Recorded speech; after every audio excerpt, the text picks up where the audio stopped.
ನಂತರ ನಾವು ನೋಡ್ತೇವೆ, ಆಕೆಯ ಮನೆಯವರು ದೀಕ್ಷಾಸ್ನಾನ ಮಾಡಿಸಿಕೊಂಡ ಮೇಲೆ ಆಕೆ, ನಾನು ಕರ್ತನನ್ನು ನಂಬಿದವಳೆಂದು ನಿಶ್ಚಯಿಸಿಕೊಂಡಿದ್ದರೆ ನನ್ನ ಮನೆಯಲ್ಲಿ ಬಂದು ಇರ್ರಿ ಎಂದು ಬೇಡಿಕೊಂಡು ನಮ್ಮನ್ನು ಬಲವಂತ ಮಾಡಿದರು. So here is a lady who has a purpose, that is to sell purple, but she was interested for another purpose, another business, and then she joined there to pray, and God opened her heart, and then she opened her house. ನೋಡಿ, ಇಲ್ಲಿ ಲೀದಿಯಳಿಗೆ ತನ್ನ ವ್ಯಾಪಾರ ಒಂದು ಇರ್ತದೆ, ಅದು ಧೂಮ್ರ ವರ್ಣದ ವಸ್ತ್ರಗಳನ್ನ ಮಾರುವಂತದ್ದಾಗಿರುತ್ತದೆ.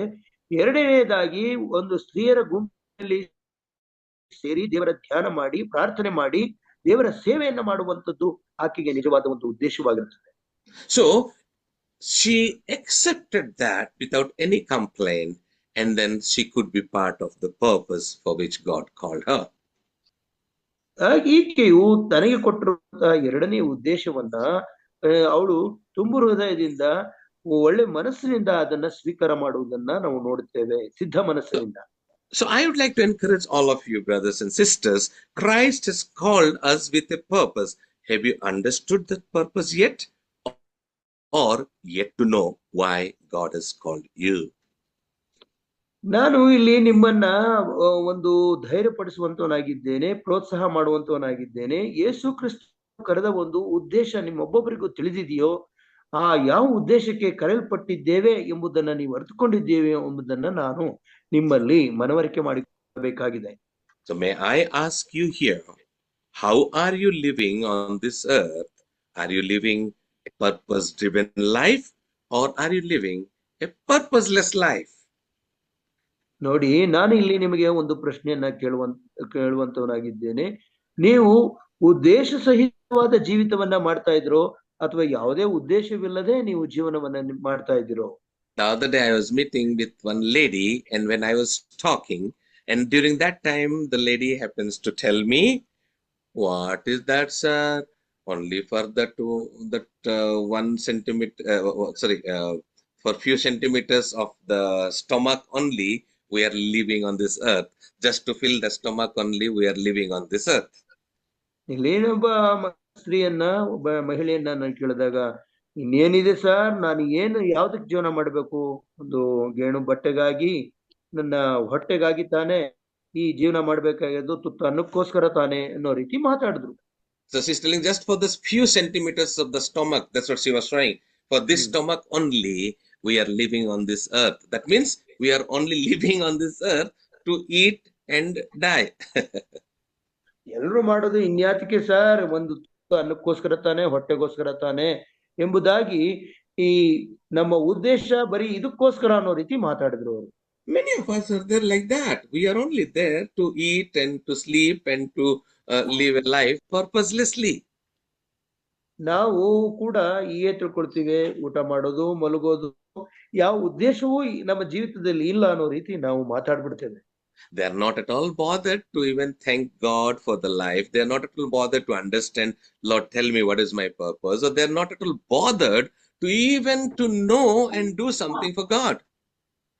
ನಾವು ಅನೇಕ ಸಲ ನಮ್ಮ ಜೀವಿತ ಯಾತಕ್ಕೋಸ್ಕರ ಇದೆ, ಯಾವ ಉದ್ದೇಶಕ್ಕೋಸ್ಕರ ದೇವರು ನಮ್ಮನ್ನ ಕರೆದಿದ್ದಾನೆ, ದೇವರಿಗೆ ನಾವು ನಮಗೆ ಕೊಟ್ಟಿರುವಂತ ಉದ್ದೇಶಕ್ಕೋಸ್ಕರ ಕೃತಜ್ಞತೆಯನ್ನೂ ಹೇಳದೆ ನಾವು ಹೇಗೆ ಜೀವನ ಮಾಡ್ಬಿಡ್ತೇವೆ. Their routine is like every day morning you get up, you get ready, you eat something, prepare food and take the tiffin and go to work and come back, and then you are tired and then you sleep, and then you get up again and do the same routine again and again and again all of your life. ನಾವು ಮಾಡಿದ್ದನ್ನೇ ಪ್ರತಿದಿನ ಮಾಡ್ತೇವೆ, ಅದನ್ನೇ ನಾವು ಮಾಡ್ತೇವೆ. ಬೆಳಿಗ್ಗೆ ಹೇಳ್ತೇವೆ, ಎದ್ದು ಕೆಲ್ಸಕ್ಕೆ ಹೋಗ್ತೇವೆ, ಮತ್ತೆ ಬರ್ತೇವೆ, ಮಲ್ಕೊಳ್ತೇವೆ, ಊಟ ಮಾಡ್ತೇವೆ. ಇದು ಮಾಮೂಲಿಯಾದ ಒಂದು ಜೀವಿತವಾಗಿ ನಮಗೆ ರೂಢಿ ಆಗೋಗುತ್ತೆ. I would tell them, please forgive me to say that, I would tell them they are like the life of cows or animals. ಅವರ ಒಂದು ಜೀವಿತ ಹೇಗಿರ್ತದೆ ಅಂತಂದ್ರೆ, ಒಂದು ಪ್ರಾಣಿಗಳ ಜೀವಿತವಾಗಿರ್ತದೆ. ಹೇಳ್ಬೇಕು ಅಂದ್ರೆ ಒಂದು ಹಸುವಿನ ಜೀವಿತವಾಗಿರ್ತದೆ. Look at the cow, what it does. Every day morning it gets up, and then after that they will release the cow, it will go out, have food again, then again evening it will come back, and then they will tie it up and then stay there. Again morning you will untie it, it will walk out, That's the routine. They just do that, and they have no other work. ಹಸು ಏನ್ ಮಾಡುತ್ತೆ, ಬೆಳಗ್ಗೆ ಹೋಗುತ್ತೆ, ಎದ್ದು ಅದನ್ನ ಕಾಡಿಗೆ ಬಿಟ್ಟಾಗ ಹೋಗಿ ಎಲ್ಲಾ ಒಂದು ಇದರಲ್ಲಿ ತನ್ನ ಮೇವನ್ನ ಮೇಯ್ಕೊಂಡು ಮತ್ತೆ ಸಾಯಂಕಾಲ ಬರುತ್ತೆ, ಅದನ್ನ ಕಟ್ಟಾಕ್ತಾರೆ, ಅದನ್ನ ಹಾಲು ಕರಿತಾರೆ, ಮತ್ತೆ ಅದು ಬೆಳಿಗ್ಗೆ ಯಥಾ ಪ್ರಕಾರವಾಗಿ ಈ ತರ ಅದರ ಜೀವಿತ ನಡೀತಾ ಇರ್ತದೆ. They are engrossed with their daily routine so much that they do not have enough time to even look towards the Lord to say, thank you, Lord, that you have given me one more day, that I can praise you, I can spend time with you, and I can glorify you.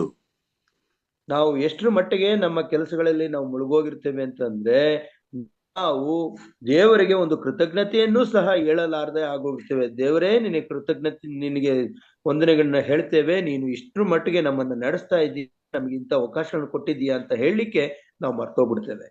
So here Paul is also telling in 1 Corinthians chapter 9 verse 26 and 27 that he is not running the race aimlessly. ಇಲ್ಲಿ ಪೌಲನು ಸಹ ಹೇಳ್ತಾ ಇದ್ದಾನೆ ತಿಮೋಥಿಯನಿಗೆ ಬರೆದ ಪತ್ರಿಕೆ, First Corinthians 9 26-27.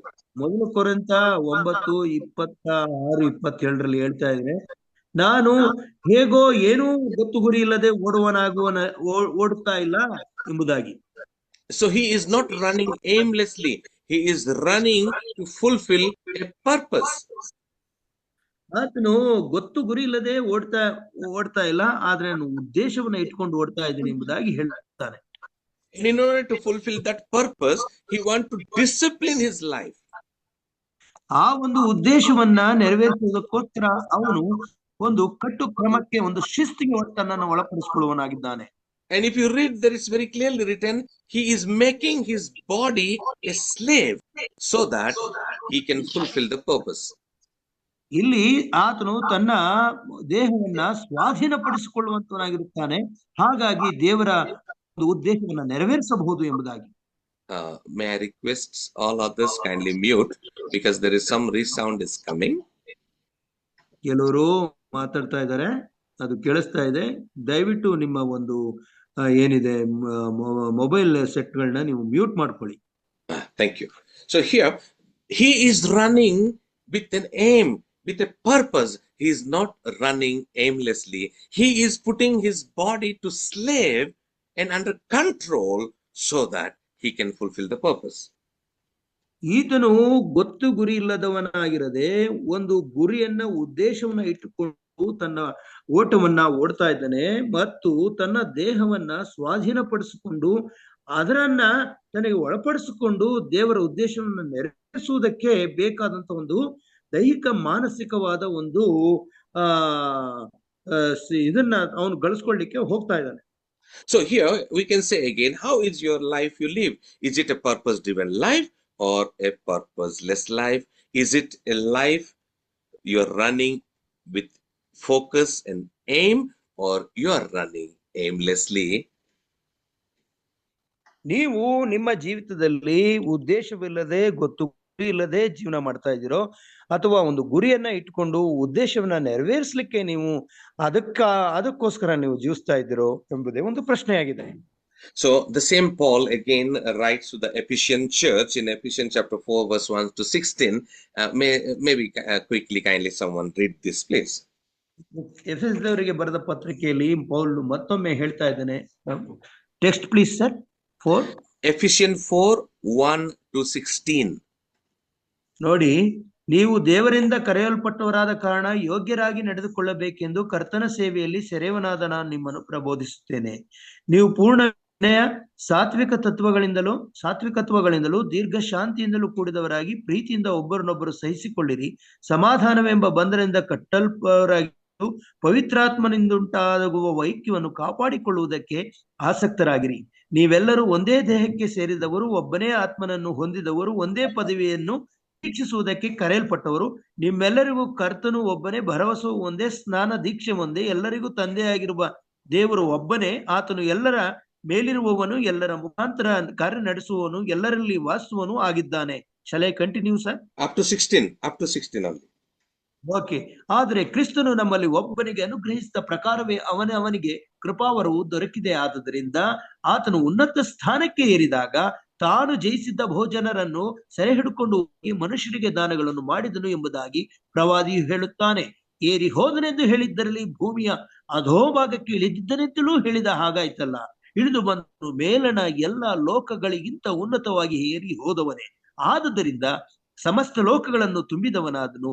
ಆತನು ಕೆಲವರನ್ನು ಅಪೊಸ್ತಲರನ್ನಾಗಿಯೂ, ಕೆಲವರನ್ನು ಪ್ರವಾದಿಗಳನ್ನಾಗಿಯೂ, ಕೆಲವರನ್ನು ಸುವಾರ್ತಿಕರನ್ನಾಗಿಯೂ, ಕೆಲವರನ್ನು ಸಭಾಪಾಲಕರನ್ನಾಗಿಯೂ ಉಪದೇಶಗಳನ್ನಾಗಿಯೂ ಅನುಗ್ರಹಿಸಿದನು. ನಾವೆಲ್ಲರೂ ನಂಬಿಕೆಯಿಂದಲೂ ದೇವಕುಮಾರನ ವಿಷಯವಾದ ಜ್ಞಾನದಿಂದಲೂ ಉಂಟಾಗುವ ಐಕ್ಯವನ್ನು ಹೊಂದಿ ಪ್ರವೀಣತೆಗೆ ಬಂದವರಾಗಿ ಕ್ರಿಸ್ತನ ಪರಿಪೂರ್ಣತೆ ಎಂಬ ಪ್ರಮಾಣವನ್ನು ಮುಟ್ಟುವ ತನಕ ದೇವ ಜನರನ್ನು ಯೋಗ್ಯ ಸ್ಥಿತಿಗೆ ತರುವ ಕೆಲಸಕ್ಕೋಸ್ಕರವೂ, ಸಭೆಯ ಸೇವೆಗೋಸ್ಕರವೂ, ಕ್ರಿಸ್ತನ ದೇಹವು ಅಭಿವೃದ್ಧಿಯಾಗುವುದಕ್ಕೋಸ್ಕರವೂ ಆತನು ಇವರನ್ನು ಅನುಗ್ರಹಿಸಿದನು. ನಾವು ಇನ್ಮೇಲೆ ಕೂಸುಗಳಾಗಿರಬಾರದು, ದುರ್ಜನರ ವಂಚನೆಗೂ ದುರ್ಬೋಧಕರ ಕುಯುಕ್ತಿಗೂ ಒಳಬಿದ್ದು ನಾನಾ ಉಪದೇಶಗಳಿಂದ ಕಂಗೆಟ್ಟು ಗಾಳಿಯಿಂದ ಅತ್ತಿತ್ತ ನೂಕಿಸಿಕೊಂಡು ಹೋಗುವವರಾಗಿರಬಾರದು.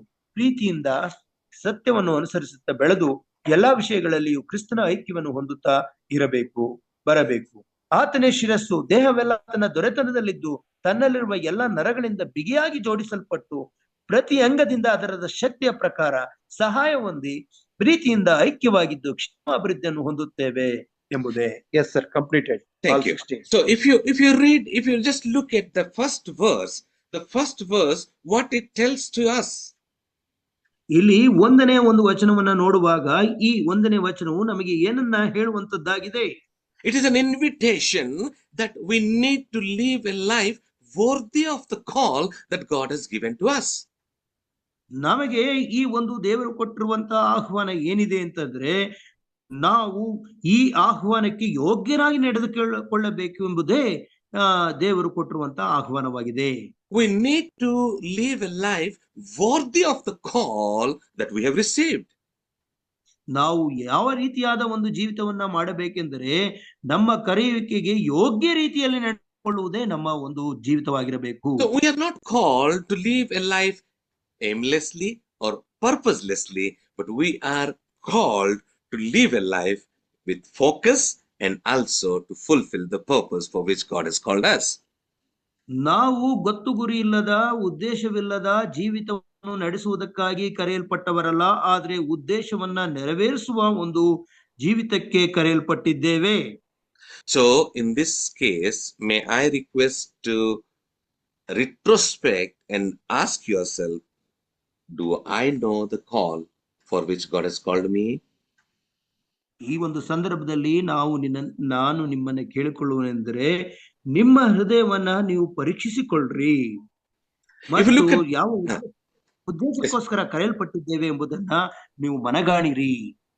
So if you look at this particular passage, you read it again and again, you will understand better. Then here in this particular passage, when we look about the passage, it talks about a community. It is not talking about individualism. ಇಲ್ಲಿ ಈ ವಾಕ್ಯಗಳನ್ನ ನಾವು ಓದುವಾಗ ಈ ವಾಕ್ಯಗಳು ಏನು ಹೇಳ್ತವೆ ಅಂದ್ರೆ, ಇದು ಒಂದು ಸಮುದಾಯವನ್ನ, ಒಂದು ಗುಂಪನ್ನ ಕುರಿತು ಹೇಳುವಂತದ್ದಾಗಿದೆ, ಆದ್ರೆ ವೈಯಕ್ತಿಕವಾದ ಒಂದು ಜೀವಿತವನ್ನ ಕುರಿತು ಹೇಳುವಂತದ್ದಲ್ಲ. So verse 2 also tells, with all lowliness and meekness, with long suffering, forbearing one another in love. Verse 3 says, enduring to keep the unity of the Spirit in the bond of peace. So it is talking not about individual or individualism. It is talking about a community.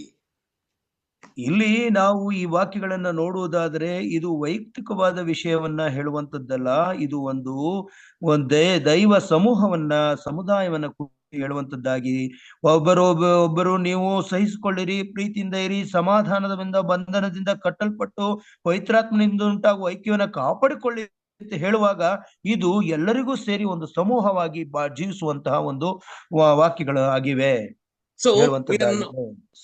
So when we live on this earth, we are not supposed to be thinking only about individual, only about me, but we need to think about others, the community. ಈ ಲೋಕದಲ್ಲಿ ನಾವು ಜೀವಿಸುವಾಗ ನಮ್ಮ ಜೀವಿತವನ್ನ ಮಾತ್ರ ನಾವು ಗಮನಿಸಿಕೊಳ್ಳಬಾರದು, ಅದರ ಮೇಲೆ ಮಾತ್ರ ನಾವು ಆಸಕ್ತಿ ಹೊಂದಬಾರದು. ಆದ್ರೆ ನಾವೆಲ್ಲರೂ ಸೇರಿ ದೇವರಿಗೋಸ್ಕರ ಮಾಡುವಂತಹ ಜೀವಿತದ ಬಗ್ಗೆ ನಮ್ಮ ಗಮನವನ್ನ ನಾವು ಹರಿಸಿಕೊಳ್ಳಬೇಕಾಗಿದೆ.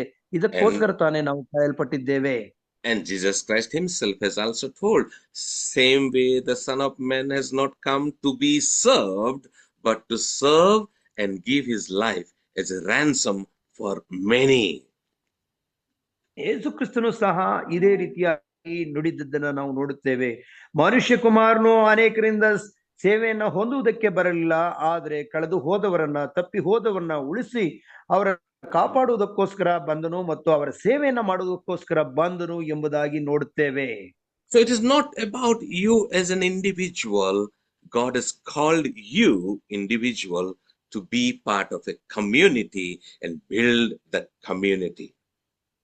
ಇಲ್ಲಿ ಒಬ್ಬ ವ್ಯಕ್ತಿಯು ವೈಯಕ್ತಿಕವಾಗಿ ಜೀವಿಸುವಂತದ್ದಲ್ಲ, ಪ್ರತಿಯೊಬ್ಬ ವ್ಯಕ್ತಿಗಳು ಸೇರಿ ಒಂದು ಸಮುದಾಯವಾಗಿ ಆ ಸಮುದಾಯವನ್ನ ಸೇರಿ ಒಂದು ಒಳ್ಳೆಯ ರೀತಿಯಲ್ಲಿ ಜೀವಿಸಬೇಕು, ಉದ್ದೇಶವನ್ನ ಇಟ್ಕೊಂಡು ಜೀವಿಸಬೇಕು ಎಂಬುದಾಗಿ ದೇವರು ನಮ್ಮ ಒಬ್ಬೊಬ್ಬರನ್ನು ಕರೆದಿದ್ದಾನೆ. And here it reminds me the story that is a wonderful story, that terminology used there is Ubuntu. Ubuntu ಎಂಬುದಾದ ಒಂದು ಪದವನ್ನ ಬಳಸುವಂತಹ ಒಂದು ಕಥೆಯನ್ನ ನಾನು ನಿಮಗೆ ಹೇಳ್ತೇನೆ. ಇದು ಬಹಳ ಸೌಂದರ್ಯ, ಆಸಕ್ತಿ ಉಳ್ಳ, ಸ್ವಾರಸ್ಯಕರವಾದ ಒಂದು ಕಥೆಯಾಗಿದೆ. Have you come across that term called Ubuntu? Ubuntu ಎಂಬ ಪದದ ಯಾವಾಗ್ಲಾರು ಕೇಳಿಸಿದ್ರ?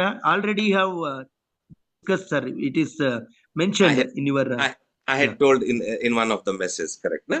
Yeah, one of the message. So it aptly fits into this, that Ubuntu is this understanding we need to have. ಈ ಉಬಂಟು ಎಂಬ ಏನಿದೆ ಒಂದು ಆ ರೀತಿಯಾದ ಜೀವಿತವನ್ನ ನಾವು ಮಾಡಬೇಕಾಗಿದೆ. And what is Ubuntu? Ubuntu ಎಂದರೆ ಏನು? Anybody remember that? What I had spoken there? Ubuntu means what? ಯಾರಾದ್ರೂ ಇದನ್ನ ಹೇಳ್ತೀರಾ? ಯಾರಿಗಾದ್ರೂ ನೆನಪಿದೆಯೇ ಇದರ ವಿಷಯದಲ್ಲಿ ಉಬಂಟು ಎಂದರೆ? Okay, let me remind you again. Ubuntu means I am because we are. ಇಲ್ಲಿ ಉಬಂಟು ಎಂದರೆ ನೀವೆಲ್ಲ ಇರುವುದರಿಂದ ನಾನು ಕೂಡ ಇರಲು ಸಾಧ್ಯವಾಗಿದೆ. I am available or I am there because we all are there. If we all are not there, then my presence also has no meaning. ಇಲ್ಲಿ ನೀವೆಲ್ಲರೂ ಇರುವುದರಿಂದ ನಾನು ಸಹ ಇದ್ದೇನೆ, ನೀವಿಲ್ಲದಿದ್ದರೆ ನಾನು ಇಲ್ಲ ಎಂಬ. So I would like to encourage you. I would like to encourage you to remember this. Ubuntu is I am because we are. ಇಲ್ಲಿ ನಾನು ನಿಮ್ಮನ್ನ ಪ್ರೋತ್ಸಾಹಿಸುವುದೇನೆಂದರೆ, ನಾನು ಇದ್ದೇನೆ ಯಾಕಂದ್ರೆ ನೀವೆಲ್ಲರೂ ಇರುವ ಕಾರಣದಿಂದ.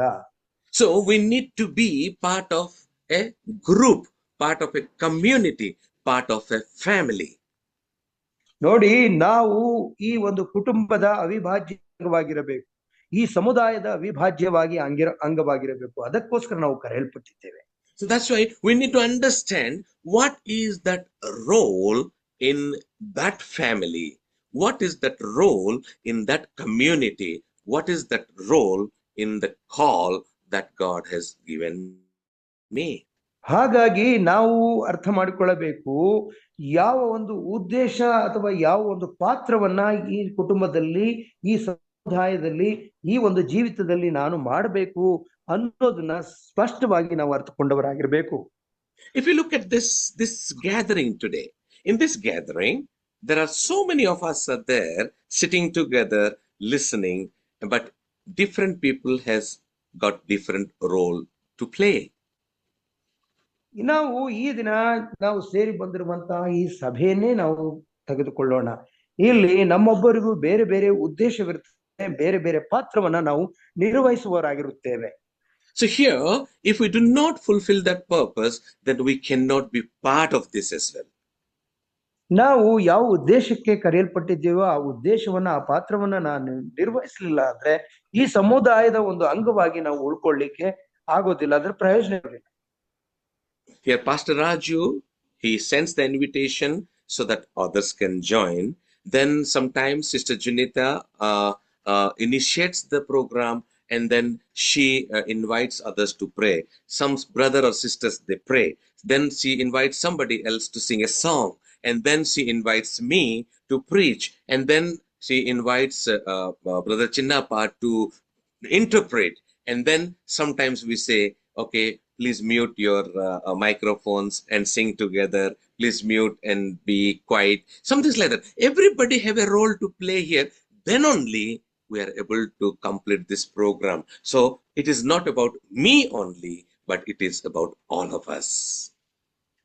ನೋಡಿ, ಈ ಒಂದು ಝೂಮ್ ಕೂಟದಲ್ಲೂ ಸಹ ನಾವು ಇದನ್ನ ಕಾಣುತ್ತೇವೆ. ಬೋಧಕರಾದ ರಾಜರವರು ನಮಗೆ ಆಹ್ವಾನವನ್ನ ಮಾಡುತ್ತಾರೆ. ನಂತರದಲ್ಲಿ ಸಹೋದರಿ ಸವಿತಾ ಅವರವರು ಬೇರೆ ಬೇರೆಯವರನ್ನ ಆಹ್ವಾನಿಸುತ್ತಾರೆ. ಬೇರೆ ಬೇರೆಯವರನ್ನ ಬೇರೆ ಬೇರೆ ಒಂದು ಉದ್ದೇಶಗಳಿಗೆ ಅವರನ್ನ ತೊಡಗಿಸುತ್ತಾರೆ. ಕೆಲವರನ್ನ ಪ್ರಾರ್ಥನೆ ಮಾಡಲಿಕ್ಕೆ, ಕೆಲವರನ್ನ ಹಾಡು ಹೇಳಲಿಕ್ಕೆ ಅವರು ಸ್ವಾಗತಿಸುತ್ತಾರೆ. ನಂತರ ಕೆಲವರು ಬಂದು ದೇವರ ವಾಕ್ಯವನ್ನ ಹೇಳ್ತಾರೆ. ಹಾಗೆ ಇವರು ಕೂಡ ಈ ಅರ್ಥೈಸುವಿಕೆಯನ್ನ ಅಂದ್ರೆ ಅನುವಾದವನ್ನ ಮಾಡುವಂತವರಾಗಿರುತ್ತಾರೆ. ಹೀಗೆ ಎಲ್ಲರೂ ಸೇರಿ ಈ ಒಂದು ಕಾರ್ಯಕ್ರಮದಲ್ಲಿ ನಾವು ಭಾಗಿಯಾಗುತ್ತೇವೆ. ಇದರಲ್ಲಿ ನಾವು ಉದ್ದೇಶವನ್ನ ನೆರವೇರಿಸುವರಾಗಿದ್ದೇವೆ. So here I cannot simply claim that, oh, I am the speaker, so I have to be on the limelight, and it is me and me only. I am the supreme here. No, I cannot say that. I am here because all of you are here. ನಾವು ಒಮ್ಮೆ ಪ್ರಸಂಗ ಮಾಡುವರಾದ್ರೆ, ನಾನು ಪ್ರಸಂಗ ಮಾಡ್ತಾ ಇದ್ದೇನೆ, ನಾನ್ ತಾನೇ ಇದರಲ್ಲಿ ಮುಖ್ಯವಾದವನು, ಪ್ರಧಾನನಾದವನು ಅಂತ ಹೇಳಿ ನಾವು ಹೆಚ್ಚಿಸಿಕೊಳ್ಳುವಂತವರಾಗಿರ್ತೇವೆ. ಆದರೆ ಖಂಡಿತವಾಗಿ ಸಾಧ್ಯವಿಲ್ಲ. ನೀವೆಲ್ಲರೂ ಇರುವುದರಿಂದ ನಾನು ನಿಮ್ಗೆ ಪ್ರಸಂಗ ಮಾಡ್ತಾ ಇದ್ದೇನೆ ಅನ್ನೋದನ್ನ ಅರ್ಥಕೊಂಡು. Now, how important it is for all those who are silently listening to this message. Look at it. So many people have joined and silently listening to the message. If you would not have been here, whom I would have preached. ಇಲ್ಲಿ ನಾವು ಈ ಕೂಟದಲ್ಲಿ ನೋಡ್ತಾ ಇದ್ದೇವೆ, ಎಲ್ಲರೂ ಮೌನವಾಗಿ ಸುಮ್ಮನೆ ಎಲ್ಲ ಒಂದು ವಾಕ್ಯವನ್ನ ಕೇಳಿಸ್ಕೊಳ್ತಾ ಇದ್ದೀನಿ. ಇದು ನೀವು ಹೀಗೆ ಮಾಡುವುದು ಎಷ್ಟು ಪ್ರಮುಖವಾಗಿದೆ. ನಾವು ಸುಮ್ಮನೆ ಬೋಧನೆ ಮಾಡೋದಲ್ಲ, ಕೇಳಿಸ್ಕೊಳ್ಳೋದು ಸಹ ಇಂಪಾರ್ಟೆಂಟು, ಮುಖ್ಯವಾಗಿದೆ. ಇದಂತಾನೆ ಉದ್ದೇಶ ನೆರವೇರಿಸುವುದು ಅನ್ನೋದನ್ನು ನಾವು ನೋಡ್ತೇವೆ. And that's why the Ubuntu, that is I am here because we are here. ಹಾಗಾಗಿ ಉಬಂಟು ಎಂದರೆ ನಾನು ಇದ್ದೇನೆ, ನೀವೆಲ್ಲರೂ ಇರುವ ಕಾರಣದಿಂದ. If you remember when Brother Chinnappa was reading that passage of Ephesians 4:1-16, in verse 11, it very specifically talks about the different purposes for which God has called us. ಇಲ್ಲಿ 4ನೇ ಅಧ್ಯಾಯ ಎಫೆಸದವರಿಗೆ ಬರೆದ ಪತ್ರಿಕೆ, ವರ್ಸ್ ಪ್ಲೀಸ್ ಸರ್. Verse 11. 11ನೇ ಒಂದು ವಚನವನ್ನ ನೋಡುವಾಗ ಇಲ್ಲಿ ದೇವರು ಒಂದು ಉದ್ದೇಶಕ್ಕೋಸ್ಕರ ನಮ್ಮನ್ನ ಕರೆದಿದ್ದಾನೆ, ಪ್ರತಿಯೊಬ್ಬರಿಗೂ ಒಂದೊಂದು ಉದ್ದೇಶವನ್ನ ಕೊಟ್ಟಿದ್ದಾನೆ ಎಂಬುದನ್ನ ನಾವು ನೋಡ್ತೇವೆ. So here it is not only speaking about one role or one call or one purpose. There are different roles and different purposes. ಇಲ್ಲಿ ಒಂದು ಪಾತ್ರವನ್ನ, ಒಂದು ಉದ್ದೇಶವನ್ನ ಮಾತ್ರ ಇಲ್ಲಿ ಆತನು ಉಲ್ಲೇಖಿಸಿಲ್ಲ. ಬೇರೆ ಬೇರೆ ಉದ್ದೇಶಗಳು ಯಾತಕ್ಕೋಸ್ಕರ ಕರೆಯಲ್ಪಟ್ಟಿದ್ದೇವೆ ಎಂಬುದನ್ನು ಸಹ ಇಲ್ಲಿ ಉಲ್ಲೇಖಿಸಲಾಗಿದೆ. So here you can say, if you see that in verse 11, and he gave some apostles, some prophets, some evangelists, some pastors, some teachers. So it keep on increasing like that. So here it is mentioned the different calls and purposes that God has extended to each one of us. ಇಲ್ಲಿ ನಾವು ನೋಡುತ್ತೇವೆ, ಕೆಲವರನ್ನ ಅಪೊಸ್ತಲರನ್ನಾಗಿ, ಕೆಲವರನ್ನ ಪ್ರವಾದಿಗಳನ್ನಾಗಿ, ಕೆಲವರನ್ನ ಸವಾರ್ಥಿಕರನ್ನಾಗಿ, ಕೆಲವರನ್ನ ಸಭಾಪಾಲಕರನ್ನಾಗಿ, ಉಪದೇಶಗಳನ್ನಾಗಿ ಅನುಗ್ರಹಿಸಿದ್ದಾನೆ ಎಂಬುದನ್ನ ನೋಡುವಾಗ ದೇವರು ನಮಗೆ ಬೇರೆ ಬೇರೆಯ ಒಂದು ಪಾತ್ರಗಳನ್ನ, ಉದ್ದೇಶಗಳನ್ನ, ಒಂದು ಜವಾಬ್ದಾರಿಗಳನ್ನ ಕೊಟ್ಟಿದ್ದಾನೆ ಎಂಬುದಾಗಿ ನಾವು ತಿಳ್ಕೊಳ್ಳಬಹುದಾಗಿದೆ. My question to you, brothers and sisters, have you understood why God has called you? For what purpose God has called you? ನಾನು ನಿಮಗೆ ಒಂದು ಪ್ರಶ್ನೆಯನ್ನ ಕೇಳುವನಾಗಿದ್ದೇನೆ, ಪ್ರೀತಿಯ ಸಹೋದರ ಸಹೋದರಿಯರೇ. ದೇವರು ನಿಮ್ಮನ್ನು ಯಾವ ಉದ್ದೇಶಕ್ಕೋಸ್ಕರ ಕರೆದಿದ್ದಾನೆ, ಯಾವ ಒಂದು ಪಾತ್ರವನ್ನ ನಿರ್ವಹಿಸುವುದಕ್ಕೆ ನಿಮಗೆ ಕರೆದಿದ್ದಾನೆ ಎಂಬುದನ್ನು ನೀವು ಅರ್ಥ ಮಾಡಿಕೊಂಡಿದ್ದೀರಾ? Many times we think like, okay, I want to study this, or I want to work here or there, or I want to do this, or I want to do that. Many times we think like that. ಇನ್ನು ಅಂದ್ಕೊಳ್ತೇವೆ ಇದನ್ನ ಮಾಡ್ಬೇಕು, ಅದನ್ನ ಮಾಡ್ಬೇಕು, ಆದ್ರಿಂದ ನಮಗೆ ಕೆಲಸ, ಈ ಕೆಲಸ ಅಂತ ಹೇಳಿ ಹೀಗೆ ನಾವು ಕೆಲಸವನ್ನ ಮಾಡೋರಾಗಿರ್ತೇವೆ. So in my life also, it so happened like that. When I was studying, I was a commerce student. So I completed my BCom and I wanted to be an auditor and I wanted to study ICWA. ನಾನು ಕೂಡ ಹೀಗೆ ನನ್ನ ಜೀವಿತವನ್ನ ಶುರು ಮಾಡಿದೆ. ನಾನು BCom ವಿದ್ಯಾರ್ಥಿಯಾಗಿದ್ದೆ, BCom ಪದವಿಯನ್ನ ಪೂರೈಸಿದೆ. ನಂತರದಲ್ಲಿ ನಾನು ಆಡಿಟರ್, ಲೆಕ್ಕ ಪರಿಶೋಧಕರಾಗಿ ಜೀವಿಸಬೇಕು. ಮತ್ತೆ what you wanted to become sir? Auditor and to study ICWA, India Cost Works Accountancy. ICWA ಎಂಬ ಒಂದು ಕೋರ್ಸ್ ಅನ್ನ ಮಾಡ್ಲಿಕ್ಕೆ ನಾನು ಆಸೆ ಇಟ್ಕೊಂಡಿದ್ದೆ. So I was interested to go there and I was interested to study that. ನಾನು ಅದನ್ನ ಮಾಡಬೇಕು ಅಂತ ಆಸಕ್ತಿ ಹೊಂದಿದ್ದವನಾಗಿದ್ದೆ, ಅದನ್ನ ಅಧ್ಯಯನ ಮಾಡಬೇಕು ಅಂತ ತಿಳ್ಕೊಂಡಿದ್ದೆ. But God had a different purpose. ಆದ್ರೆ ದೇವರು ಬೇರೆ ಒಂದು ಉದ್ದೇಶವನ್ನ ಹೊಂದಿದ್ದವನಾಗಿದ್ದಾನೆ. So I completed my graduation and I told to my father, Daddy, I want to go to Chennai, Madras and study ICWA there. That's what I told to my father. ನಾನು ನನ್ನ ಪದವಿಯನ್ನ ಪೂರ್ಣಗೊಳಿಸಿ ನನ್ನ ತಂದೆ, ಅಪ್ಪ ನಾನು ಚೆನ್ನೈಗೆ ಹೋಗ್ಬೇಕು ಅಂತ ಇದ್ದೇನೆ, ಅಲ್ಲಿ ICWA ಯನ್ನ ನಾನು ಕಂಪ್ಲೀಟ್ ಮಾಡಬೇಕು, ಪೂರ್ಣಗೊಳಿಸಬೇಕು ಅಂತ ಅನ್ಕೊಂಡಿದ್ದೆ ಅಂತ ನಮ್ಮ ತಂದೆಗೆ ಹೇಳಿದೆ. But unfortunately, my dad could not support me. He did not have money to give me.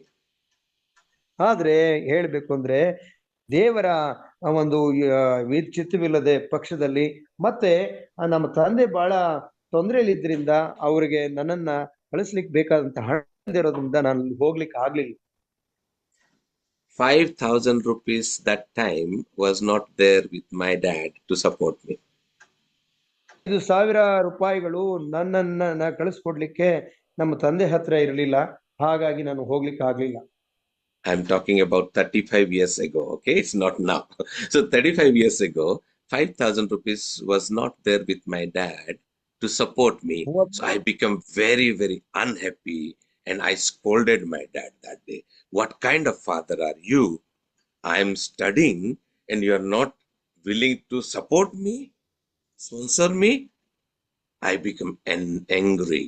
ನಾನು ಆ 35 ವರ್ಷಗಳ ಹಿಂದೆ ನಮ್ಮ ತಂದೆಯನ್ನ ಕೇಳುವಾಗ ನಮ್ಮ ತಂದೆ ಹತ್ತಿರ ಕೇವಲ 5,000 ರೂಪಾಯಿಗಳಿಲ್ಲದೆ ಪಕ್ಷಕ್ಕೆ ಕಾರಣಕ್ಕೋಸ್ಕರ ನನ್ನ ತಂದೆ, ನೀನು ಎಂತ ಅಪ್ಪ ಓದ್ಲಿಕ್ಕೆ ಅಂತ ನೀನು 5,000 ರೂಪಾಯಿಯನ್ನ ಕೊಟ್ಟು ನನ್ನನ್ನು ಓದಿಸ್ಲಿಕ್ಕೆ ನಿಂಗೆ ಆಗ್ತಾ ಇಲ್ಲ ಅಂತ ಹೇಳಿ ನಮ್ಮ ತಂದೆಯ ವಿಷಯದಲ್ಲಿ ನಾನು ಬಹಳ ಕೋಪ ಮಾಡ್ಕೊಂಡೆ, ಮುನ್ಸ್ಕೊಂಡೆ. My dad was a person who can arrange thousands of rupees at that time, had done many work, but he could not arrange that 5,000 rupees for me. ನಮ್ಮ ತಂದೆಯು ಆ ದಿನಗಳಲ್ಲಿ 1,000 ರೂಪಾಯಿಯನ್ನೇನೋ ಅವರು ಏರ್ಪಡಿಸ್ಕೊಳ್ಬೇಕಿತ್ತು, ಸಜ್ಜು ಮಾಡ್ಕೊಡ್ಬೋದಾಗಿತ್ತು. ಆದ್ರೆ 5,000ವನ್ನ ಅವರು ಅಣಿ ಮಾಡಿ ನನಗೆ ಕೊಡ್ಲಿಕ್ಕೆ ಆಗದೆ ಹೋಯ್ತು. Is it that he could not arrange that money, or is it that God had a different purpose for which he could not do it? ಈ ವಿಷಯದಲ್ಲಿ ನನ್ನ ತಂದೆ 5,000ವನ್ನ ನನಗೆ ಒಂದು ಏರ್ಪಾಡು ಮಾಡ್ಕೊಳ್ಳದೆ ಇರುವಂತದ್ದು ವಿಷಯವೇ, ಅಥವಾ ದೇವರು ಈ ನನ್ನ ಜೀವಿತದಲ್ಲಿ ಬೇರೆ ಉದ್ದೇಶವನ್ನ ನಾನು ಇಟ್ಕೊಂಡಿದ್ನು? And in the year 1991, it was, I become very, very annoyed with my dad. You could not send me to Chennai to study ICWA, and I joined to study MCom. ICWAಗೆ ನಾನು ಸೇರ್ಲಿಕ್ಕೆ ಆಗ್ಲಿಲ್ಲ, ಯಾಕಂದ್ರೆ ನನ್ನ ತಂದೆ ಅಷ್ಟು ಹಣವನ್ನ ನನಗೆ ಕೊಡ್ಲಿಲ್ಲ. ಹಾಗಾಗಿ ನಾನು MComಗೆ ನಾನು ದಾಖಲೆಯನ್ನ ಮಾಡ್ಕೋಬೇಕಾದ್ ಬಂತು. And during that time, during the Dasara vacation, in the month of October, 15th October 1991, I attended one youth meeting where God called me and he revealed it to me, my purpose. 1991 15ನೇ ಅಕ್ಟೋಬರ್ನಲ್ಲಿ ನಾನು ಒಂದು ದೈವಕೂಟದಲ್ಲಿ ಭಾಗಿಯಾದೆ, ಆವಾಗ ತಾನೇ ನನ್ನ ಜೀವಿತದ ಒಂದು ಉದ್ದೇಶ ತಿಳಿಸಲ್ಪಡ್ತು. If I would have been an auditor studying ICWA, how my life would have been, I do not know.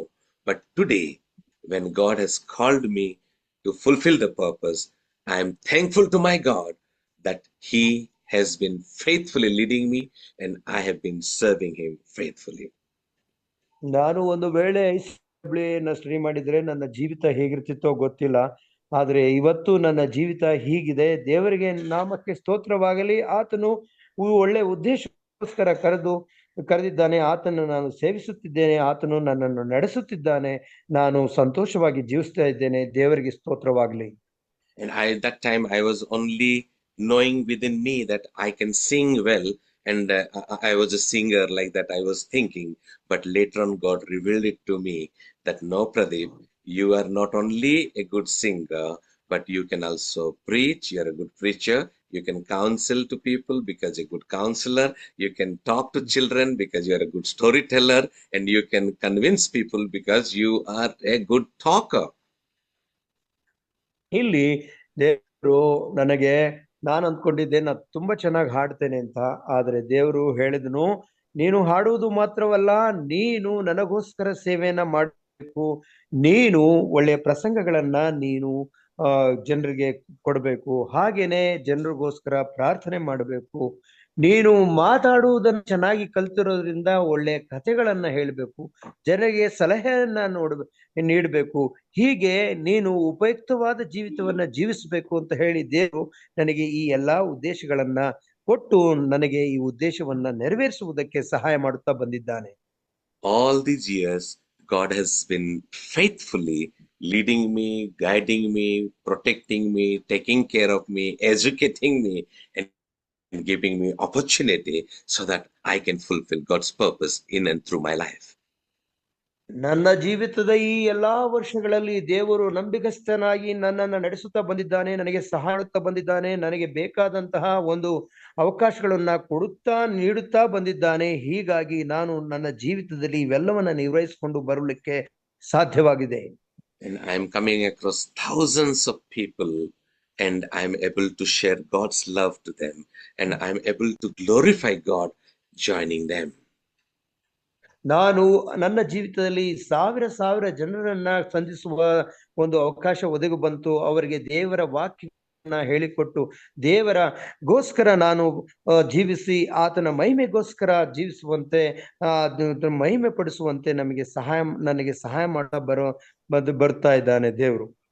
In order to fulfill that purpose, only one day Pastor Raju comes to me to buy Bibles, and now I am with this community today. ಹಾಗಾಗಿ ಆ ಒಂದು ಜೀವಿತದಲ್ಲಿ ಒಮ್ಮೆ ಬೋಧಕರಾದ ರಾಜರವರು ಸತ್ಯವೇದಗಳನ್ನ ಕೊಂಡುಕೊಳ್ಳಿಕ್ಕೆ ಬಂದ್ರು.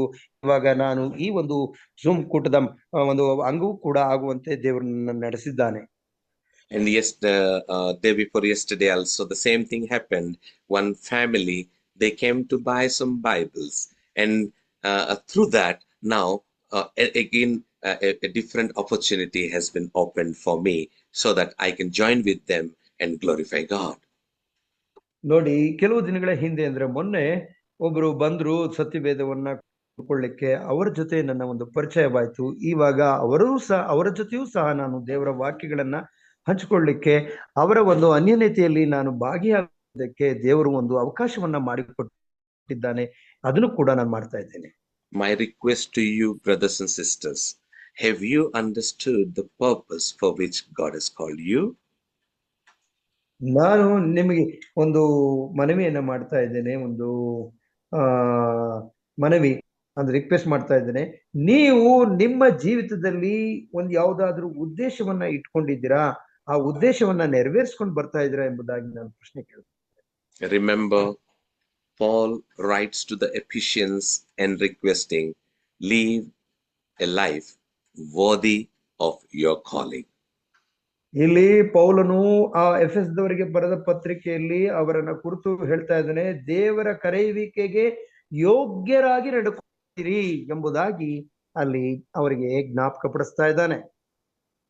When you control yourself and be part of the community, then the community of believers will be benefited, and ultimately the name of the Lord would be glorified and God's kingdom would be established. ನೀವು ನಿಮ್ಮ ದೇಹವನ್ನ ಜಜ್ಜಿ ಸ್ವಾಧೀನಪಡಿಸಿಕೊಂಡ ಪಕ್ಷದಲ್ಲಿ ಸಮುದಾಯದಲ್ಲಿ ನೀವು ಒಳ್ಳೆಯ ಪಾತ್ರವನ್ನ ನಿರ್ವಹಿಸಬಹುದು. ಆ ಸಮುದಾಯವು ದೇವರ ಸೇವೆಯನ್ನ ಯಶಸ್ವಿ ರೀತಿಯಲ್ಲಿ ನಡೆಸಬಹುದು. ಆವಾಗ ದೇವರು ಮಹಿಮೆ ಹೊಂದುತ್ತಾನೆ, ನಮ್ಮ ಜೀವನವೂ ಸಹ ಸಾರ್ಥಕವಾಗುತ್ತದೆ ಎಂಬುದನ್ನ ಇಲ್ಲಿ ತಿಳಿದುಕೊಳ್ಳೋಣ. So can we read verse 15 and 16 and then we will close? ಇಲ್ಲಿ That is Ephesians 4, ಮತ್ತು Ephesians 4, 6, 15 and 16. ಎಫೆಸದವರಿಗೆ ಬರೆದ ಪತ್ರಿಕೆ 4ನೇ ಅಧ್ಯಾಯ 15 ಮತ್ತು 16ನೇ ವಚನಗಳನ್ನ ನಾವು ಓದೋಣ, ನಂತರ ಇದನ್ನ ಮುಕ್ತಾಯ ಮಾಡೋಣ. ಪ್ರೀತಿಯಿಂದ ಸತ್ಯವನ್ನನುಸರಿಸುತ್ತಾ ಬೆಳೆದು ಎಲ್ಲಾ ವಿಷಯಗಳಲ್ಲಿಯೂ ಕ್ರಿಸ್ತನ ಐಕ್ಯವನ್ನು ಹೊಂದುತ್ತಾ ಬರಬೇಕು. ಆತನೇ ಶಿರಸ್ಸು, ದೇಹವೆಲ್ಲ ಆತ ದೊರೆತನದಲ್ಲಿದ್ದು ತನ್ನಲ್ಲಿರುವ ಎಲ್ಲಾ ನರಗಳಿಂದ ಬಿಗಿಯಾಗಿ ಜೋಡಿಸಲ್ಪಟ್ಟು ಪ್ರತಿ ಅಂಗದಿಂದ ಅದರ ಶಕ್ತಿಯ ಪ್ರಕಾರ ಸಹಾಯ ಹೊಂದಿ ಪ್ರೀತಿಯಿಂದ ಐಕ್ಯವಾಗಿದ್ದು ಕ್ಷೇಮಾಭಿವೃದ್ಧಿಯನ್ನು ಹೊಂದುತ್ತದೆ. So here it is for the edifying of itself in love is written. That means we are part of edifying the body of Christ. ದೇವರ ದೇಹವನ್ನು ಅಂದ್ರೆ ಯೇಸು ಕ್ರಿಸ್ತನ ದೇಹವನ್ನ ನಾವು ಅಭಿವೃದ್ಧಿಪಡಿಸುವುದಕ್ಕೋಸ್ಕರ ಈ ಒಂದು ಉದ್ದೇಶದಲ್ಲಿ ಈ ಒಂದು ಸಮೂಹದಲ್ಲಿ ನಾವು ಜೀವಿಸಬೇಕಾಗಿದೆ. May God help and bless each one of us so that we would understand that purpose. We understand that Ubuntu culture, that is, I am there because we all are there, or I am there for all of you. So that way when we think and work so that the body of Christ would be edifying, increasing, growing more and more, and the kingdom of God would be established on this earth. ದೇವರ ಒಂದು ದೇಹವಾಗಿರುವ ಈ ಸಭೆಯು ಅಭಿವೃದ್ಧಿ ಹೊಂದುವುದಕ್ಕೋಸ್ಕರ ನಾವೆಲ್ಲರೂ ಉದ್ದೇಶವನ್ನ ಇಟ್ಟುಕೊಂಡು ಆ ಉದ್ದೇಶವನ್ನ ನೆರವೇರಿಸುವಂತಹ ಒಂದು ಜೀವಿತವನ್ನ ನಾವು ಮಾಡೋಣ.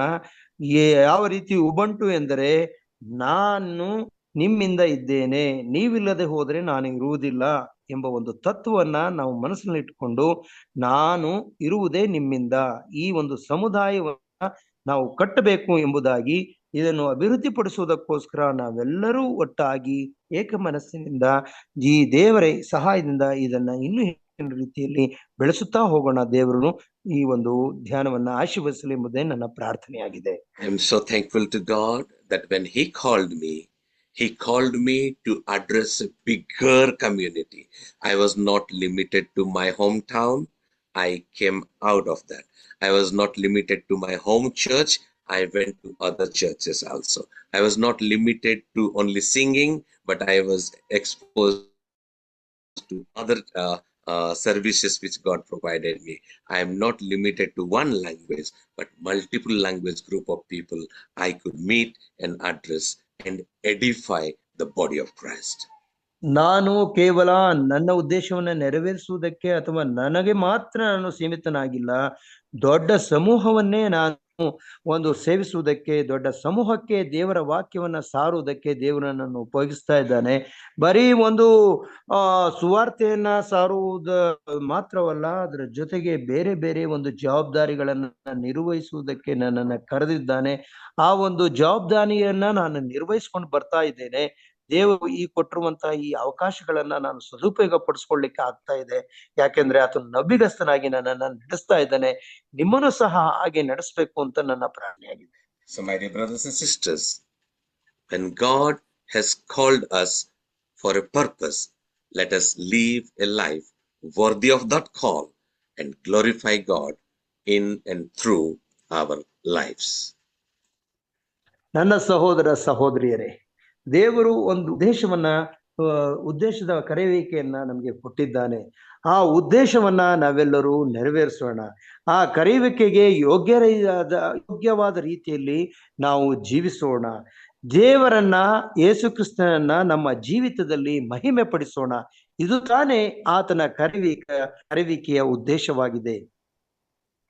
May God bless each one of us and give us one more opportunity when we meet together next Saturday to glorify God. Praise be to Him. ದೇವರು ನಮ್ಮನ್ನೆಲ್ಲರನ್ನು ಆಶೀರ್ವದಿಸಲಿ.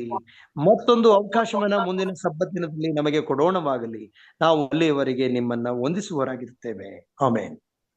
Thank you so much. ಧನ್ಯವಾದಗಳು ಎಲ್ಲರಿಗೂ. ಪಾಸ್ಟರ್, ಉತ್ತಮವಾದಂತ ಸಂದೇಶಕ್ಕಾಗಿ ಹಿರಿಯರಾದಂತ ಪ್ರದೀಪ್ ಕುಮಾರ್ ಸುನಾ ಅವರಿಗೆ ನಾನು ವಂದನೆಗಳನ್ನ ಸಲ್ಲಿಸ್ತೇನೆ. ದೇವರು ನಿಮ್ಮನ್ನ ಅತ್ಯಧಿಕವಾಗಿ ಆಶೀರ್ವಾದ ಮಾಡಲಿ. ಇನ್ನು ಹೆಚ್ಚಿನ ಆತ್ಮೀಯ ಆಶೀರ್ವಾದಗಳಿಂದ ತುಂಬಿಸಿ ತನ್ನ ಮಹಿಮೆಯುಳ್ಳ ಸೇವೆಯಲ್ಲಿ ಉಪಯೋಗಿಸಿಕೊಳ್ಳಲಿ, ಮಹಿಮೆ ಹೊಂದಲಿ ಎಂಬುದಾಗಿ ನಾವೆಲ್ಲರೂ ಪ್ರಾರ್ಥಿಸ್ತೇವೆ. ಈ ಸಮಯದಲ್ಲಿ ನಾವು ಈ ಕೂಟವನ್ನು ಮುಕ್ತಾಯಗೊಳಿಸುವಾಗಿ ಅಂತ್ಯದ ಪ್ರಾರ್ಥನೆಗೆ ಹೋಗೋಣ. ಪ್ರಾರ್ಥನೆ ವಿಜ್ಞಾಪನೆಗಳಿದ್ರೆ ಈ ಸಮಯದಲ್ಲಿ ಹಂಚಿಕೊಳ್ಳಬೇಕೆಂಬುದಾಗಿ ಕೇಳ್ಕೊಳ್ತೇನೆ. Good morning pastor. Good morning ಅಮ್ಮ. ಪಾಸ್ಟರ್, ಡಾಮ್ ಅಂತ ಒಂದು ಸಣ್ಣ ಮಗು ಕುವೈಟ್ ಅಲ್ಲಿ ಪಾರ್ಕ್ ಅಲ್ಲಿ ಆಡ್ತಾ ಹೋಗುವಾಗ ಪಾಂಡ್ ಅಲ್ಲಿ ಬಿದ್ದ್ಬಿಡ್ತಂತೆ ಪಾಸ್ಟ್ರೆ. ಆ ಮಗುಗೆ ಬಿದ್ದ ತಕ್ಷಣ ಒಂದು 1 hour ಪಾಂಡ್ ಒಳಗೆ ಇತ್ತು ಮಗು. ಸೊ ವಾಟರ್ ಎಲ್ಲ ಬಂದ್ಬಿಟ್ಟು ಬ್ರೈನ್ ಹೋಗ್ಬಿಟ್ಟಿದೆ ಪಾಸ್ಟರ್. ಸೊ ಅದು ಮಗು ICU ಇಲ್ಲಿದೆ. ಪ್ಲೀಸ್ ಅದು ಮಗುಗೋಸ್ಕರ ಪ್ರಾರ್ಥನೆ ಮಾಡಿ ಪಾಸ್ಟರ್. ಮಗು ಹೆಸರು ಹೇಳಿ ಇನ್ನೊಂದ್ಸರಿ. Dom Dom Dom. Yeah, okay.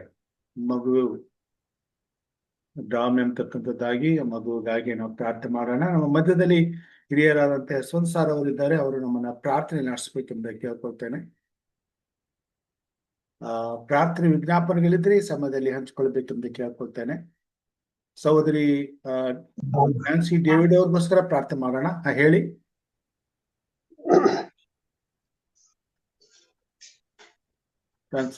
Nancy ಡೇವಿಡ್ಗೋಸ್ಕರ ಪ್ರಾರ್ಥನೆ ಮಾಡೋಣ.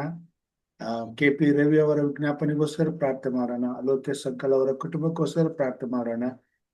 ಮತ್ತು ಪ್ರೇಮನಾಥ್ ಸರ್ ಅವರ 2 ಮಕ್ಕಳು ವಿನಯ್ ಮತ್ತು ವಿಕ್ರಮ್ಗೋಸ್ಕರ ಪ್ರಾರ್ಥನೆ ಮಾಡೋಣ. ಸರ್, ನಮ್ಮ ಮಿಸಸ್ ಶೋಭಾ ಅವ್ರಿಗೆ ಶೋಭಾ ಡೇವಿಡ್ ಅವ್ರಿಗೋಸ್ಕರ ಪ್ರಾರ್ಥನೆ ಮಾಡೋಣ.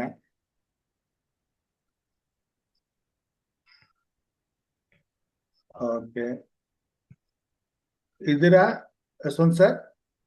ಪ್ರಾರ್ಥನೆ ಮಾಡೋಣ. ಮಾಡಿ. ಹಾಗೆ ಸರ್ವಶಕ್ತನಾದ ತಂದೆಯಾದಂತ ದೇವರೇ, ನಿನ್ನ ನಾಮಕ್ಕೆ ಅನಂತ ಸ್ತೋತ್ರ ಸಲ್ಲಿಸುವರಾಗಿದ್ದೇವೆ ಕರ್ತನೆ. ಕಳೆದ ರಾತ್ರಿ ನಮ್ಮೆಲ್ಲರಿಗೆ ಒಳ್ಳೆ ನಿದ್ರೆಯನ್ನು ಕೊಟ್ಟು ಎಲ್ಲಾ ಕೇಡು ಗಂಡಾಂತರಗಳಿಂದ, ನೋವುಗಳಿಂದ, ಕಾಯಿಲೆಗಳಿಂದ ನಮ್ಮನ್ನು ತಪ್ಪಿಸಿ ತಿರುಗಾ ಈ ಸುಂದರವಾದಂತಹ ಸಬ್ಬತ್ ದಿನವನ್ನ ನೋಡುವಂತ ಒಂದು ಭಾಗ್ಯವನ್ನ ನಮ್ಮೆಲ್ಲರಿಗೆ ದಯಪಾಲಿಸಿ ಕೊಟ್ಟದ್ದಕ್ಕಾಗಿ ನಿನಗೆ ಸ್ತೋತ್ರ ಹೇಳುತ್ತೇವೆ ಸ್ವಾಮಿ. ನೀನು ಹೇಳಿದ ರೀತಿಯಲ್ಲಿ ಎಲ್ಲಿಬ್ಬರಾಗಲಿ 3 ಸೇರಿಕೊಂಡು ನನ್ನನ್ನು ಕೊಂಡಾಡುತ್ತಾರೋ ಅವರ ಮಧ್ಯದಲ್ಲಿ ನಾನು ಇರುತ್ತೇನೆ ಎಂದು ವಾಗ್ದಾನ ಮಾಡಿದಂತ ಸ್ವಾಮಿ, ಈ ಸಮಯದಲ್ಲಿ ನಿನ್ನ ಪ್ರಸನ್ನತೆಯನ್ನು ನಮ್ಮೆಲ್ಲರ ಜೊತೆ ಇದೆ ಅಂತ ನಾವು ನಂಬಿದ್ದೇವೆ ಸ್ವಾಮಿ. ಆ ನಂಬಿಕೆಯಲ್ಲಿ, ಆ ವಿಶ್ವಾಸದಲ್ಲಿ ಜೀವಿಸುವ ಹಾಗೆ ನೀನೇ ನಮಗೆ ಸಹಾಯ ಮಾಡಬೇಕಾಗಿ ನಿನ್ನನ್ನು ಕೇಳಿಕೊಳ್ಳುತ್ತೇವೆ.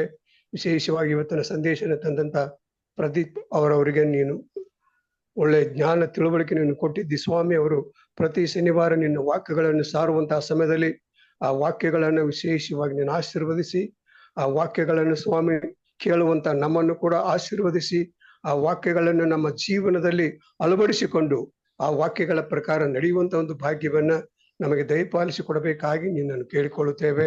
ತಂದೆಯಾದ ದೇವರೇ, ಈ ಸಮಯದಲ್ಲಿ ವಿಶೇಷವಾಗಿ ಜಾನ್ಸಿ ಅವರಿಗೋಸ್ಕರ ನಾವು ಪ್ರಾರ್ಥನೆ ಮಾಡುವವರಾಗಿದ್ದೇವೆ. ಆ ಮಗಳನ್ನ ನೀನು ಅದ್ಭುತವಾಗಿ ನಡೆಸ್ತಾ ಇದೆಯಾ, ಇನ್ನು ಅದ್ಭುತವಾಗಿ ನಡೆಸಿ ಆಕೆಯಲ್ಲಿರತಕ್ಕಂಥ ಎಲ್ಲ ತೊಂದರೆಗಳಿಂದ ಬಿಡುಗಡೆ ಮಾಡಿ ಆಕೆಗೆ ಒಳ್ಳೆಯ ಆರೋಗ್ಯ, ಬಲ, ಶಕ್ತಿಯನ್ನು ಕೊಟ್ಟು ಆಕೆಯನ್ನು ನಡೆಸಬೇಕಾಗಿ ನಿನ್ನನ್ನು ಕೇಳಿಕೊಳ್ಳುತ್ತೇವೆ. ಅದೇ ರೀತಿ ಕರ್ತನೆ, ವಿಶೇಷವಾಗಿ ಲೋಕೇಶ್ ಅವರ ಕುಟುಂಬಕ್ಕೋಸ್ಕರ ನಾವು ಪ್ರಾರ್ಥನೆ ಮಾಡೋರಾಗಿದ್ದೇವೆ. ಅವರನ್ನು ಕೂಡ ವಿಶೇಷವಾಗಿ ನೀನು ಆಶೀರ್ವದಿಸಿ ಅವರ ಕುಟುಂಬದಲ್ಲಿ ಇರ್ತಕ್ಕಂಥ ಎಲ್ಲ ಕುಂದು ಕೊರತೆಗಳನ್ನು ಹೋಗಲಾಡಿಸಿ ಅವ್ರಿಗೆ ಬೇಕಾದಂತ ಒಳ್ಳೆಯ ಜ್ಞಾನ ತಿಳುವಳಿಕೆ ಕೊಟ್ಟು ಅವರು ಕೂಡ ನಿನ್ನ ಭಯಭಕ್ತಿಯಲ್ಲಿ ನಡೆದುಕೊಳ್ಳುವಾಗ ನೀನು ಸಹಾಯ ಮಾಡು. ಇನ್ನು ವಿಶೇಷವಾಗಿ ಸ್ವಾಮಿ, ಈ ಸಮಯದಲ್ಲಿ ಶೈಲಾ ಬೆಂಜಿನ್ ಅವರ ಕುಟುಂಬಕ್ಕೋಸ್ಕರ ಅವ್ರು ಈಗಾಗಲೇ ಹೇಳಿದಂತ ಮಗುವಿಗೋಸ್ಕರ ನಾವು ಪ್ರಾರ್ಥನೆ ಮಾಡೋರಾಗಿದ್ದೇವೆ. ಕರ್ತನೆ, ನೀನೇ ಆ ಮಗುವನ್ನ ಕಾಪಾಡಿದ್ದೀಯಾ.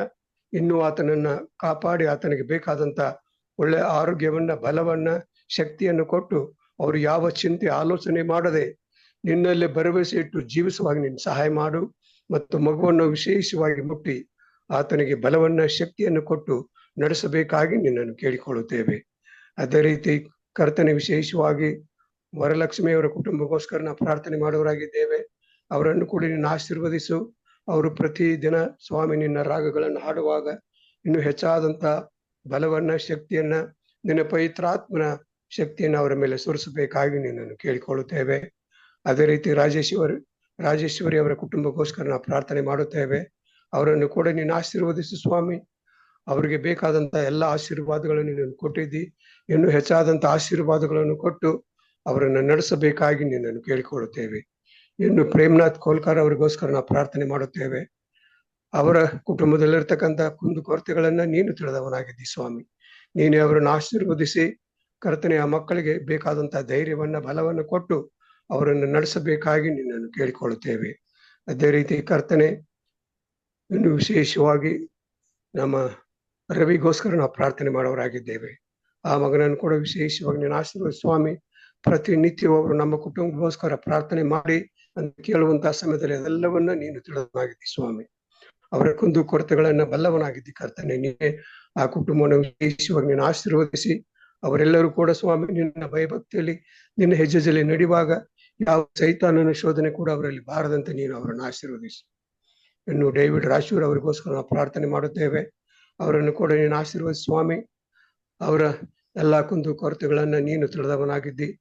ಅವರಿಗೆ ಬೇಕಾದಂತ ಆಶೀರ್ವಾದಗಳನ್ನು ಕೊಟ್ಟು ಅವರನ್ನು ನಡೆಸಬೇಕಾಗಿ ನಿನ್ನನ್ನು ಕೇಳಿಕೊಳ್ಳುತ್ತೇವೆ. ಇನ್ನು ಚಿನ್ನಪ್ಪ ಅವರಿಗೋಸ್ಕರ ನಾವು ಪ್ರಾರ್ಥನೆ ಮಾಡುತ್ತೇವೆ. ಅವರು ಕೂಡ ಸ್ವಾಮಿ ಪ್ರತಿನಿತ್ಯವೂ ನಿನ್ನ ವಾಕ್ಯದಲ್ಲಿ ಅವರು ಪಾಲ್ಗೊಳ್ಳುವಾಗ ನಿನ್ನ ಆಶೀರ್ವಾದವನ್ನು ಅವರ ಮೇಲೆ ಸುರಿಸಿ ಅವ್ರಿಗೆ ಬೇಕಾದಂತ ಎಲ್ಲ ಆಶೀರ್ವಾದಗಳನ್ನು ಕೊಟ್ಟು ಅವರನ್ನು ನಡೆಸಬೇಕಾಗಿ ನಿನ್ನನ್ನು ಕೇಳಿಕೊಳ್ಳುತ್ತೇವೆ. ಇನ್ನು ಮಂಜುನಾಥ್ ಅವರ ಕುಟುಂಬಕ್ಕೋಸ್ಕರ ನಾವು ಪ್ರಾರ್ಥನೆ ಮಾಡುತ್ತೇವೆ. ಅವರನ್ನು ಕೂಡ ಆಶೀರ್ವದಿಸು ಸ್ವಾಮಿ. ಅವರಿಗೆ ಬೇಕಾದಂತ ಎಲ್ಲ ಆಶೀರ್ವಾದಗಳನ್ನು ಕೊಟ್ಟು ಅವರು ಕೂಡ ನಿನ್ನ ಭಯಭಕ್ತಿಯಲ್ಲಿ ನಿನ್ನ ಹೆಜ್ಜೆಯಲ್ಲಿ ನಡೆದು ನಿನಗೆ ಸಾಕ್ಷಿ ಮಕ್ಕಳಾಗಿ ಜೀವಿಸುವಂತ ಒಂದು ಭಾಗ್ಯವನ್ನ ಅವರಿಗೆ ದಯಪಾಲಿಸಿ ಕೊಡಬೇಕಾಗಿ ನಿನ್ನನ್ನು ಕೇಳಿಕೊಳ್ಳುತ್ತೇವೆ. ಅದೇ ರೀತಿ ಬೋಧಕರಾದಂತಹ ಜಾನ್ಸನ್ ಯೇಸುದಾಸ್ ಅವರ ಕುಟುಂಬಕ್ಕೋಸ್ಕರ ಅವರ ಸೇವೆಗೋಸ್ಕರ ನಾವು ಪ್ರಾರ್ಥನೆ ಮಾಡುತ್ತೇವೆ. ಅವರನ್ನು ವಿಶೇಷವಾಗಿ ನೀನು ಆಶೀರ್ವದಿಸು. ಅವರಿಗೆ ಬೇಕಾದಂತ ಎಲ್ಲ ಆಶೀರ್ವಾದಗಳನ್ನು ಕೊಟ್ಟು ಅವರನ್ನು ನಡೆಸಬೇಕಾಗಿ ನಿನ್ನನ್ನು ಕೇಳಿಕೊಳ್ಳುತ್ತೇವೆ. ಕರ್ತನೆಯನ್ನು ವಿಶೇಷವಾಗಿ ಬೋಧಕರಾದಂತ ಸಾಲಮನ್ ಅವರಿಗೋಸ್ಕರ ಅವರ ಕುಟುಂಬಕ್ಕೋಸ್ಕರ ಅವರ ಮಕ್ಕಳಿಗೋಸ್ಕರ ಮೊಮ್ಮಕ್ಕಳಿಗೋಸ್ಕರ ಪ್ರಾರ್ಥನೆ ಮಾಡೋರಾಗಿದ್ದೇವೆ. ಅವರನ್ನು ಕೂಡ ಆಶೀರ್ವದಿಸು. ಅವರು ಕೂಡ ಪ್ರತಿದಿನ ನಿನ್ನ ಈ ಸಂದೇಶದಲ್ಲಿ ಭಾಗವಹಿಸುವಾಗ ಅವರಿಗೆ ಬೇಕಾದಂತ ಎಲ್ಲ ಆಶೀರ್ವಾದಗಳನ್ನು ಕೊಟ್ಟು ಅವರನ್ನು ನಡೆಸಬೇಕಾಗಿ ನಿನ್ನನ್ನು ಕೇಳಿಕೊಳ್ಳುತ್ತೇವೆ. ಇನ್ನು ಯಾವುದಾದ್ರೂ ಹೆಸರುಗಳನ್ನು ಬಿಟ್ಟಂತಹ ಪಕ್ಷದಲ್ಲಿ ಕರ್ತನೆ ಆ ಎಲ್ಲ ಹೆಸರುಗಳನ್ನ ನೀನು ಬಲ್ಲವನಾಗಿದ್ದಿ ಕರ್ತನೆ. ನೀನೇ ಪ್ರತಿ ಒಬ್ಬೊಬ್ಬರನ್ನು ನೀನು ಆಶೀರ್ವದಿಸು ಸ್ವಾಮಿ.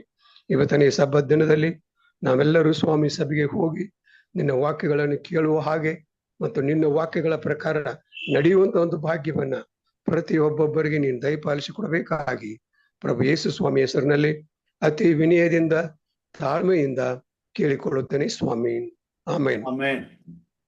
ಪರಲೋಕದ ಪ್ರಾರ್ಥನೆಯನ್ನು ಮಾಡಿಕೊಳ್ಳೋಣ. ಪರಲೋಕದಲ್ಲಿರುವ ನಮ್ಮ ತಂದೆಯೇ, ನಿನ್ನ ನಾಮವು ಪರಿಶುದ್ಧವೆಂದು ಎಣಿಸಲ್ಪಡಲಿ. ನಿನ್ನ ರಾಜ್ಯವು ಬರಲಿ. ನಿನ್ನ ಚಿತ್ತವು ಪರಲೋಕದಲ್ಲಿ ನೆರವೇರುವ ಪ್ರಕಾರ ಭೂಲೋಕದಲ್ಲಿಯೂ ನೆರವೇರಲಿ.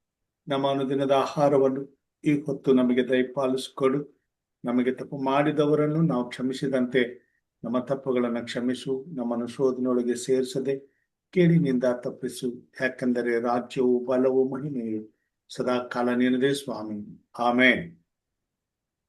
ನಮ್ಮ ತಂದೆಯಾದ ದೇವರ ಪ್ರೀತಿಯು, ನಮ್ಮ ರಕ್ಷಕನಾದಂಥ ಯೇಸು ಕ್ರಿಸ್ತನ ಕೃಪೆಯು, ಪರಿಶುದ್ಧಾತ್ಮ ದೇವರ ಅನುನ್ನತಿಯು, ಐಕ್ಯತೆಯು, ಸಹವಾಸವು ಇಂದು ಎಂದು ಸದಾ ಕಾಲವು ಕೂಡಿ ಬಂದಿರುವಂತಹ ದೇವ ಮಂದಿಯ ಸಂಗಡ, ಅವರ ಕುಟುಂಬ, ಮಕ್ಕಳು, ಬಂಧು ಬಳಗದವರ ಸಂಗಡ, ವಿಶೇಷವಾಗಿ ಪ್ರಾರ್ಥನೆ ಮಾಡಿದಂತ ಎಲ್ಲ ವಿಜ್ಞಾಪನೆಗಳ ಸಂಗಡ, ಜೊತೆಗೆ ಸ್ವಾಮಿ ಈ ದಿನದ ಆರಂಭದ ಪ್ರಾರ್ಥನೆಯನ್ನು ಮಾಡಿದಂತ ಬೋಧಕರೊಂದಿಗೆ ಹಾಗೂ ಸ್ವಾಮಿ ವಿಶೇಷ ಗೀತೆಯನ್ನು ಹಾಡಿದಂತ ಸಹೋದರರೊಂದಿಗೆ ಹಾಗೂ ಸ್ವಾಮಿ ಈ ಕೂಟದಲ್ಲಿ ಅತ್ಯುತ್ತಮವಾದಂತ ಸಂದೇಶವನ್ನ ತಂದಂತ ಹಿರಿಯರಾದಂತ ಪ್ರದೀಪ್ ಸುನಾ ಅವರ ಜೊತೆಗೆ, ಅವರ ಕುಟುಂಬದ ಜೊತೆಗೆ, ವಿಶೇಷವಾಗಿ ಅವರ ತಾಯಿ, ತಮ್ಮ, ತಂಗಿ, ಅವರ ಎಲ್ಲ ಬಂಧು ಬಾಂಧವರ ಜೊತೆಗೆ ಹಾಗೂ ಸ್ವಾಮಿ ಮುಕ್ತಾಯದ ಪ್ರಾರ್ಥನೆ ಮಾಡಿದಂತ ಬೋಧಕರಾದಂತ ಯಶವಂತ ಅಂಗೋಳ ಅವರ ಕುಟುಂಬದೊಂದಿಗೆ ನಮ್ಮೆಲ್ಲರ ಸಂಗಡ ಸದಾ ಕಾಲ ನೆಲೆಯಾಗಿರಲಿ ಸ್ವಾಮಿ.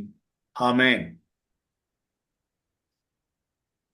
ಕ್ರೈಸ್ತಲ ದೇವರ ನಾಮಕ್ಕೆ ಸ್ತೋತ್ರವನ್ನ ಸಲ್ಲಿಸುತ್ತಾ ಮತ್ತೊಮ್ಮೆ ಈ ದಿನದ ಉತ್ತಮವಾದ ಸಂದೇಶಕ್ಕಾಗಿ ಪ್ರದೀಪ್ ಕುಮಾರ್ ಸುಧಾ ಅವರಿಗೆ ನಾನು ವಂದನೆಗಳನ್ನ ಸಲ್ಲಿಸ್ತೇನೆ. ದೇವರು ಅವರನ್ನ ಬಲಪಡಿಸಿ ಎಂಥ ಪರಿಸ್ಥಿತಿಯಲ್ಲೂ ತನ್ನ ಸೇವೆಗಾಗಿ ಅವರನ್ನು ಉಪಯೋಗಿಸುವ ಹಾಗೆ ಕಾರ್ಯ ಮಾಡುತ್ತಾ ಈ ದಿನ ನಮ್ಮೊಟ್ಟಿಗೆ ಉತ್ತಮವಾದ ಸಂದೇಶವನ್ನು ತರುವಂತೆ ಕೊಟ್ಟದಕ್ಕಾಗಿ ದೇವರಿಗೆ ಸ್ತೋತ್ರ ಸಲ್ಲಿಸ್ತೇನೆ. ಹಾಗೆ ನಾವೆಲ್ಲರೂ ಅವರ ಕುಟುಂಬಕ್ಕಾಗಿ, ವಿಶೇಷವಾಗಿ ಅವರ ತಾಯಿಯವರ ಆರೋಗ್ಯಕ್ಕೋಸ್ಕರ ಪ್ರಾರ್ಥನೆ ಮಾಡೋಣ. ಸಭೆಗಳಲ್ಲಿ ವೈಯಕ್ತಿಕವಾದ ಪ್ರಾರ್ಥನೆಯಲ್ಲಿ ಅವರು ಸಂಪೂರ್ಣವಾಗಿ ಸ್ವಸ್ಥರಾಗಿ ಅವರ ಸೇವೆ ಆಶೀರ್ವಾದದಾಯಕವಾಗಿರುವಂತೆ ದೇವರು ಕಾರ್ಯ ಮಾಡಲಿ ಎಂಬುದಾಗಿ ಪ್ರಾರ್ಥನೆ ಮಾಡೋಣ. ಈ ಸಮಯದಲ್ಲಿ ಆರಂಭದ ಪ್ರಾರ್ಥನೆ ಮಾಡಿದಂತ ಬೋಧಕರಿಗೆ ಹಾಗೂ ಮುಕ್ತಾಯದ ಪ್ರಾರ್ಥನೆ ಮಾಡಿದಂತ ಹಿರಿಯರಾದಂತ ಸಾರ್ ಅವ್ರಿಗೆ ನಾನು ವಂದನೆಗಳನ್ನ ಸಲ್ಲಿಸ್ತೇನೆ. ವಿಶೇಷವಾಗಿ ಈ ಕಾರ್ಯಕ್ರಮದಲ್ಲಿ ಈ ಒಂದು ಸಂದೇಶವನ್ನ ಭಾಷಾಂತರ ಮಾಡಿದಂತ ಚಿನ್ನಪ್ಪ ಸಾತ್ವಿಕ್ ಅವರಿಗೆ ನಾನು ವಂದನೆಗಳನ್ನು ಸಲ್ಲಿಸ್ತೇನೆ. ಕರ್ತನು ನಮ್ಮೆಲ್ಲರನ್ನ ಆಶೀರ್ವಾದ ಮಾಡಲಿ. ಮತ್ತೆ ಸಾಯಂಕಾಲ ಅಂತಾರಾಷ್ಟ್ರೀಯ ಕನ್ನಡ ಸಭಾ ಶಾಲೆಯಲ್ಲಿ ಎಲ್ಲರೂ ಒಟ್ಟಾಗಿ ಸೇರಿ ಬಂದು ಕರ್ತನನ್ನ ಸ್ತುತಿಸುವಂತೆ ದೇವರು ಕಾರ್ಯ ಮಾಡಲಿ ಎಂಬುದಾಗಿ ಪ್ರಾರ್ಥಿಸುತ್ತಾ ಎಲ್ಲರಿಗೂ ಈ ಬೆಳಗಿನ ಶುಭಾಶಯಗಳೊಂದಿಗೆ ಸಬ್ಬತ್ತಿನದ ಶುಭಾಶಯಗಳನ್ನು ಕೋರ್ತೇನೆ. ದೇವರು ನಮ್ಮನ್ನು ಆಶೀರ್ವಾದ ಮಾಡಲಿ. Elder Pradeep sir, we thank you for the good message which we have brought through the word of God. We will be praying for your family and your ministry. God bless you. Thank you. Thanks so much. God bless all of us. Thank you. Have a wonderful day. Bye. Praise God. Thank you. Thank you, Pastor. Thank you, sir. So thank you. Wonderful message. Thank you. Thank you. Thank you. Praise Yeah. Praise God for this. Thank you.